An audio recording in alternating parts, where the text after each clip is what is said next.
बड़ा शोर मचा हुआ है, बड़ी न्यूज़ चल रही हैं कि चाँद पे चले गए वो। और भाई हम भी चाँद पे रहते हैं, हम कौन सा आसमान पे रहते हैं।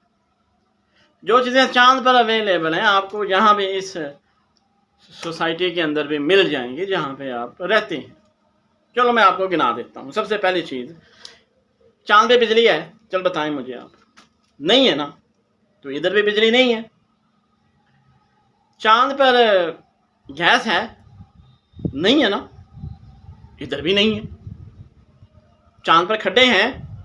नज़र आ जाते हैं आपको दूर से भी, नेट पे देखें तो नज़र भी आ जाएंगे, तो इधर भी खड्डे ही हैं। चाँद पर ईमानदारी है? मुझे बताएं आप। नहीं है ना, तो इधर भी नहीं है ईमानदारी। कौन है ईमानदार? हर कोई बेईमानी का लुबादा पहने हुए है ईमानदारी की छतरी के नीचे। तो हम चाँद पर ही रहते हैं।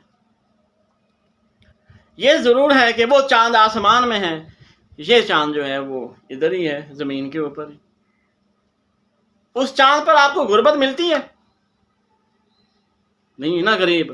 तो इधर भी आप देख लें, किसी भी आप अच्छे मॉल में चले जाएं, रेस्टोरेंट में चले जाएं, KFC में चले जाएं, किसी भी मैकडोनल्ड की शॉप पे चले जाएं, यहाँ के लाहौर के अंदर चले जाएं, आपको कोई गरीब मिल जाए तो बताइएगा। हाँ, हम मानते हैं कि गुर्बत जो है वो 50% से भी ऊपर है, लेकिन वो है किधर? वो टीवियों पर नज़र क्यों नहीं आते? चांद जो पर जो रहते हैं नज़र नहीं आएंगे, एग्जिस्ट करते हैं, एग्जैक्ट नहीं है।